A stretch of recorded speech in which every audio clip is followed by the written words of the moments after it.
अब क्या इनका कोई खुद का भी कार्मिक होता है? किसी किसी केस में हाँ, ऐसा भी होता है।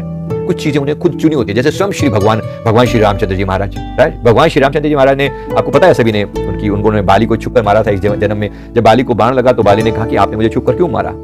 तो उन्होंने कहा कि ठीक है, इसका हिसाब किताब मुझे देना पड़ेगा, मैं जानता हूं, लेकिन अपने मित्र की रक्षा करने के लिए मुझे ये करना ही था।